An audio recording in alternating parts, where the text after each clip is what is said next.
E se a ideia de que o destino humano foi selado antes mesmo do universo existir não for apenas uma especulação filosófica?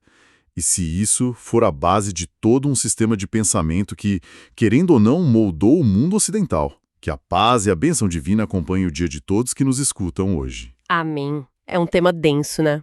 Muito denso. Hoje, a nossa exploração vai nos levar para um terreno monumental e até bem espinhoso. Vamos dissecar as páginas de um clássico absoluto. O livro se chama Teologia Sistemática e foi escrito pelo reverendo e teólogo Louis Berkhof. Um livro que é tipo uma pedra fundamental para muita gente. Exatamente. E o nosso foco hoje é um capítulo específico que, historicamente, nossa, já fez reinos inteiros debaterem, já dividiu igrejas e, com certeza, fez muito intelectual perder o sono. Sim, e o objetivo dessa nossa análise profunda de hoje é desvendar um dos conceitos mais complexos da história teológica humana, a famosa doutrina da predestinação. Só o nome já assusta um pouco, né? Assusta, com certeza. E olha, é fundamental estabelecer logo de cara qual é a nossa missão aqui com quem nos escuta.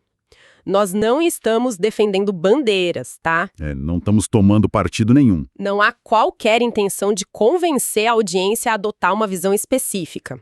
A nossa abordagem é puramente analítica.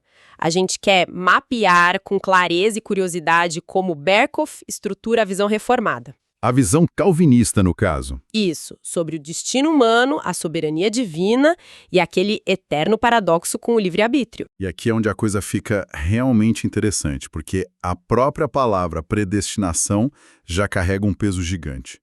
Imediatamente a gente pensa no destino humano, tipo, quem é salvo, o que acontece com as pessoas. É o reflexo natural de quem lê sobre o assunto. Mas o Berkhof, ele meio que subverte essa expectativa logo nas primeiras páginas. Ele mostra que a predestinação vai muito além de nós humanos. Nossa, vai muito além. Abrange a criação inteira. Sim. E isso afeta os anjos, determinando quais manteriam o estado original e quais cairiam. E de forma surpreendente para muita gente, abrange o próprio Cristo. Esse é um ponto que muita gente ignora ou simplesmente não conhece. Pois é, Cristo não é só o Salvador que aparece lá no meio da história para resolver um problema. Ele é o objeto central da predestinação, ordenado como mediador antes mesmo da fundação do mundo. É o projeto original, não um plano B de emergência. E essa escala cósmica que você mencionou é essencial para a gente entender o Berkhof. E para entender como essa doutrina tomou essa forma tão robusta, a gente precisa dar um passo atrás e olhar para a história. Voltar no tempo um pouco. Isso. Porque tem uma noção popular de que esse debate surgiu do nada, lá no século XVI, com João Calvino. Mas isso é um mito. Totalmente. Na verdade, essa ideia evoluiu de um embate muito profundo sobre a natureza de Deus e sobre o que significa, na prática, a expressão saber de antemão. E o problema parece estar justamente na mecânica dessa presciência divina. Quer dizer, se Deus sabe o que vai acontecer, ele só assiste de camarote ou ele ativamente causa aquilo. Onde que isso começou a dar problema na história? O marco zero desse conflito intelectual acontece lá entre os séculos IV e V. É o famoso debate entre Pelágio e Agostinho. Dois pesos pesados. Pesadíssimos. Antes deles, os primeiros pais da igreja tinham umas formulações menos rígidas sobre isso. Aí entra o Pelágio, que era um monge britânico. E ele era extremamente preocupado com a moralidade das pessoas. Ele tinha medo de que a galera relaxasse, né? Exato. Ele temia que, se a salvação dependesse 100% de Deus, as pessoas iam ficar moralmente preguiçosas. Tipo, já tô salvo ou já tô condenado, então não importa o que eu faço. Faz sentido a preocupação dele. Faz. Então, para resolver isso, ele defendia que a predestinação era inteiramente baseada na presciência. Ou seja, Deus prevê o futuro. Sim, na lógica pelagiana, Deus meio que olhava através do corredor do tempo, observava quem iria exercer fé e praticar boas obras por sua própria força de vontade, e aí, com base nessa informação prévia, Deus os predestinava. Entendi. Então, para quem está tentando visualizar essa mecânica, é como se na visão de Pelágio, Deus fosse tipo um espectador apaixonado assistindo a um jogo de futebol que já foi gravado. Uma boa analogia. Ele sabe o resultado final. Ele sabe quem vai marcar o gol aos 45 do segundo tempo, mas só porque ele já olhou a fita do jogo.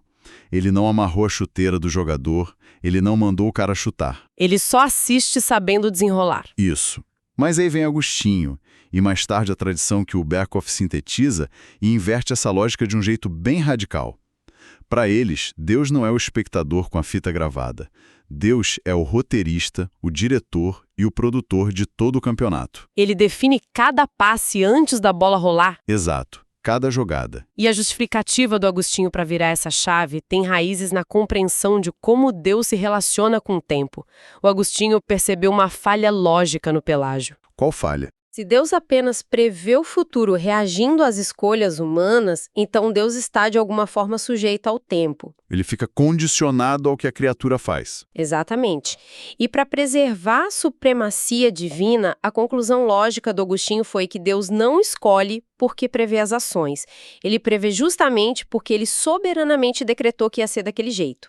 Então o decreto é o motor da presciência, não o contrário. É isso aí. Ele conhece o futuro porque ele desenhou o futuro. E o Berkhoff não apoia isso só em filosofia, tá? Ele ancora isso no peso semântico dos idiomas originais da Bíblia. Isso é fascinante, porque quando a gente lê hoje nas traduções modernas que Deus conheceu de antemão, a nossa mente processa isso como coleta de dados, como alguém checando a previsão do tempo no celular. Sim, uma coisa muito clínica. Muito passiva, mas o texto antigo não tratava o conhecimento de Deus assim, né? De jeito nenhum. O Berkhoff disseca os termos originais, focando principalmente no hebraico yada e no grego prognos ken. Palavras difíceis. Sim, mas o significado é lindo. Na cultura antiga, o conceito de conhecer quase nunca se limitava só ao intelecto. Essas palavras têm um sentido de intimidade, de apropriação, de uma seleção afetiva. Uma conexão real. Quando o texto diz que Deus conheceu alguém, não é que ele leu a biografia da pessoa na Wikipédia. Significa que ele colocou o amor dele sobre aquela pessoa de forma ativa e seletiva. É um verbo relacional. Totalmente relacional. Então, presciência para o Berkhoff não é observar de longe, é uma relação pré-determinada. Para dar um exemplo do dia a dia, é a diferença entre eu saber o nome do vizinho, que cruza a rua todo dia, e eu conhecer intimamente um amigo que eu escolhi trazer para dentro da minha casa, para sentar na minha mesa. É uma diferença brutal de significado. Mas, claro, o desenvolvimento histórico não parou no Agostinho ou no Calvino. O livro dedica um espaço grande para mostrar como a teologia moderna tentou dar uma reescrita nisso tudo, especialmente depois do Iluminismo. A pressão cultural para racionalizar as coisas foi imensa. O Berkhoff cita, por exemplo, o teólogo alemão Schleiermacher. Outro nome complexo. Sim. Lá no século XIX, com a ciência avançando, o Schleiermacher tentou salvar a religião, transformando tudo num sentimento de dependência. E como ele encaixou a predestinação nisso? Para fazer caber no molde científico da época, ele reduziu a predestinação a um determinismo natural. A vontade soberana de Deus virou basicamente sinônimo das leis da física, de causa e efeito. Nossa, mas isso esvazia completamente o sentido do iada hebraico que a gente acabou de falar. Toda aquela carga de amor relacional é substituída pela frieza de uma equação matemática. Exato. Vira uma máquina. E pelo que o livro relata, o século XX trouxe outra tentativa de redefinir isso com Karl Barth, tentando resolver por um lado mais existencial, certo? Sim, o Barth escreve num mundo pós-guerras mundiais. Um mundo despedaçado. Então, a ideia de um decreto estático não fazia muito sentido para ele. Ele queria algo mais dinâmico. Isso. Ele propôs a eleição como um evento que acontece numa crise constante ali no momento do encontro entre o homem e Deus. Na visão dele, a mesma pessoa poderia ser o escolhido e o rejeitado, dependendo do milissegundo de iluminação. Fica uma experiência totalmente fluida, então. Sim. Mas o Berkhoff traz esses exemplos modernos não para elogiável. Ele usa isso para fazer um contraste nítido e reafirmar a visão ortodoxa. Para ele, predestinação não é física mecanicista, nem crise existencial.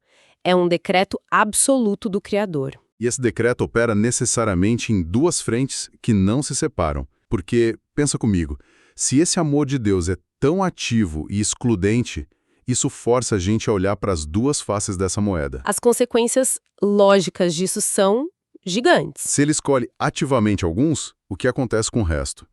Vamos focar primeiro na face mais brilhante da doutrina, a eleição. E o Berkhof não trata isso de forma superficial.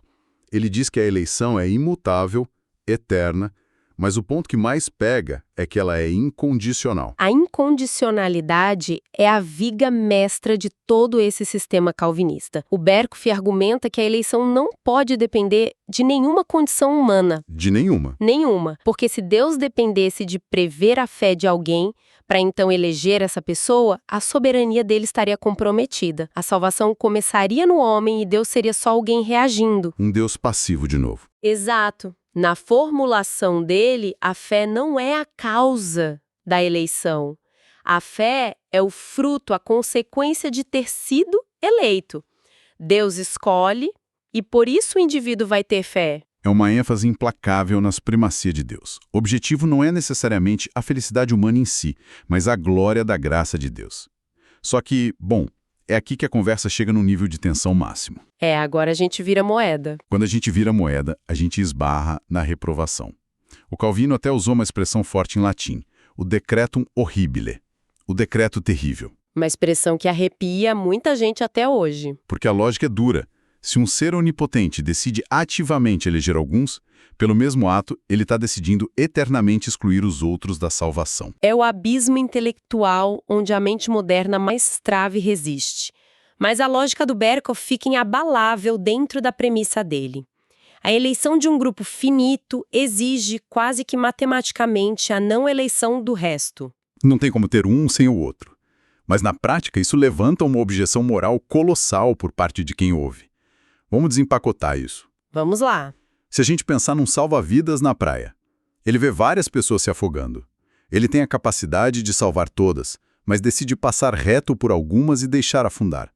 A gente processaria esse cara criminalmente por omissão de socorro? Sem dúvida. Se a gente aplica isso a Deus, a tradição reformada não acaba transformando Deus no autor do mal. Como é que o Berkhof defende que isso não é a maior de todas as injustiças? Essa objeção do salva-vidas é o argumento clássico dos críticos há séculos. E a defesa do Berkhof exige que a gente faça uma cirurgia nos conceitos. Como assim? Ele diz que a analogia do salva-vidas falha num ponto crucial. Ela pressupõe que as pessoas na água são vítimas inocentes. Ah, entendi o ângulo. Na visão reformada, a humanidade inteira caiu no pecado voluntariamente lá com Adão. Eles não são banhistas inocentes que escorregaram sem querer na água. Eles são rebeldes. Sim, rebeldes que escolheram pular no mar revolto e que, no fundo, odeiam ativamente o salva-vidas. Caramba, isso muda a perspectiva. A questão sai da omissão de socorro e vai para a natureza da justiça aplicada a quem já está corrompido. Exatamente. E é por isso que o Berkhof divide a reprovação em dois atos separados. O primeiro é a preterição. Que seria o quê? É o ato de Deus simplesmente passar por alto, decidindo não intervir com a graça dele. Deus não injeta maldade no coração da pessoa. Ele só abandona a pessoa à vontade corrompida que ela já tem. Ele deixa o livre-arbítrio caído agir sozinho. Isso. E o segundo ato é a pré-condenação, que é o ato judicial de decretar a punição. E aqui está o segredo da defesa dele. As pessoas são punidas pelo decreto ou pelo pecado que cometeram? Pelo próprio pecado. O Berkhof bate muito nessa tecla. A punição é uma resposta estrita à depravação humana. Deus permite o mal para os propósitos dele, mas o humano peca porque quer, livrando Deus da culpa. Olha, é uma estrutura lógica quase blindada. Porque o argumento é, se Deus aplicasse a justiça cega e estrita para todo mundo, ninguém seria salvo. Todo mundo iria afundar. Ninguém sobra. Então, salvar alguns é um ato de pura misericórdia que ninguém merece. E condenar os outros é pura justiça que eles merecem. Uns recebem graça, outros recebem justiça, mas ninguém recebe injustiça. É áspero, mas mantém a coerência. Mantém o sistema de pé. Só que o Berkhof não para por aí. Ele convida o leitor a descer mais um degrau de complexidade. Porque toda essa dinâmica de criar o mundo, permitir a queda, salvar, condenar, tudo isso tem que existir numa ordem sequencial, na mente de Deus na eternidade. O que nos joga direto no grande quebra-cabeça do supra- e infralapsarianismo. E para quem está ouvindo, isso pode soar como um preciosismo acadêmico meio inútil. Mas a ordem lógica desses decretos muda totalmente a ênfase no caráter de Deus. Muda tudo. A palavra-chave aí é lapso, que vem da queda. A grande briga é: Deus decretou a predestinação antes ou depois de decretar a criação e permitir a queda? Vamos tentar ilustrar a visão supralapsariana primeiro. O prefixo supra significa antes ou acima da queda. Para simplificar, imagina Deus como um arquiteto construindo uma cidade. Certo, o arquiteto divino. O arquiteto supralapsariano tem um primeiro pensamento puramente abstrato. Ele diz: eu quero manifestar a minha misericórdia salvando pessoas e a minha justiça punindo pessoas. É esse o objetivo final na mente dele. E para realizar isso, ele precisa de infraestrutura. Então ele pensa: vou construir um hospital para curar doentes e uma prisão para punir criminosos. Tá, e aí? Aí vem o detalhe perturbador. Para encher esses prédios, ele então projeta a cidade, cria os habitantes e decreta que a doença e o crime vão entrar nessa cidade. Ou seja, o decreto do destino veio antes da criação. E é por isso que essa posição gera tanto desconforto até dentro das igrejas calvinistas. O supralapsarianismo é uma dedução lógica que foca só no fim, determinando os meios. O humano é visto só como algo criável e capaz de cair, né? O tal do creabilis et labilis. Isso. E o problema é que faz a tragédia da queda parecer um mero instrumento arquitetado ativamente para encher o hospital e a prisão. A acusação de que Deus vira o autor do pecado ganha muita força aí. Fica difícil de defender. Então, como Berkhoff apresenta o outro lado, o infralapsarianismo, como esse arquiteto agiria? Na abordagem infra, a ordem lógica faz mais sentido com a história e alivia essa tensão moral. Primeiro, o arquiteto tem o propósito de criar a humanidade boa e santa. Ok, um bom começo. Segundo, ele decreta permitir, e a palavra permitir é vital aqui, que o homem caia pelo mau uso do próprio livre-arbítrio. Ele permite, não causa a queda. Exato. Terceiro, o arquiteto olha para essa humanidade agora arruinada e mergulhada no crime, e só a partir da contemplação dessa desgraça, ele decide, por pura compaixão, intervir para salvar alguns, construindo o hospital. Enquanto deixa os outros na prisão que eles mesmos cavaram. Isso. A textura moral é muito diferente. É palpável a diferença. No modelo infra, Deus não injeta a doença na cidade para poder brincar de médico. Ele reage com graça a uma doença que ele soberanamente permitiu que os humanos causassem a si mesmos. Faz muito mais sentido para tentar conciliar um Deus bom com a existência do mal. E o Berkhoff relata que a posição infralapsariana acabou virando a oficial nas confissões reformadas. Como o Sínodo de Dort, por exemplo. Exatamente.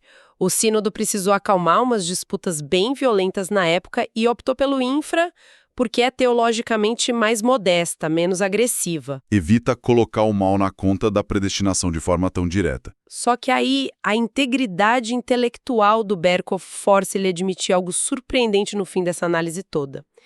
Nenhuma das duas teorias resolve o mistério do mal perfeitamente. E faz sentido ele admitir isso, porque no fim do dia, seja antes ou depois da queda na ordem lógica, a gente está lidando com a mente de um ser infinito tentando ser traduzida por criaturas finitas. É como tentar colocar o oceano num copo d'água. Perfeito.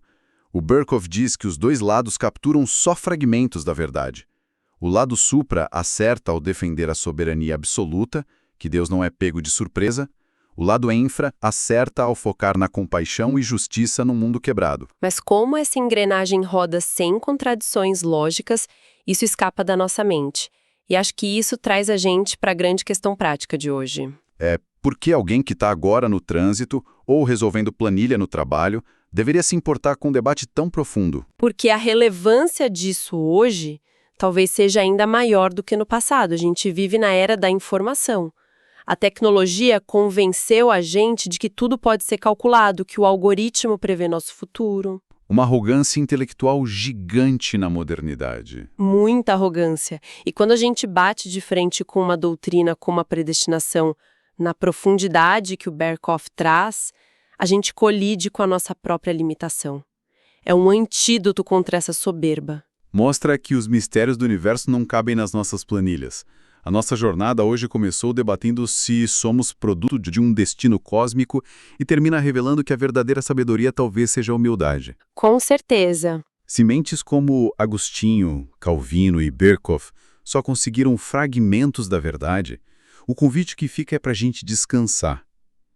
O verdadeiro descanso não é dominar o mistério da existência, mas ter paz diante do que a gente nunca vai conseguir controlar. Reconhecer a grandeza desse mistério é possivelmente o maior feito prático da teologia. Um excelente ponto de reflexão para digerirmos ao longo dos próximos dias. Informo que teremos um novo episódio desse mesmo livro, continuando a explorar os grandes temas da teologia sistemática de Louis Berkhoff. Tem muito mais pela frente. Muito obrigado a quem acompanhou a gente até aqui nesse mergulho profundo. Deus abençoe todos os ouvintes.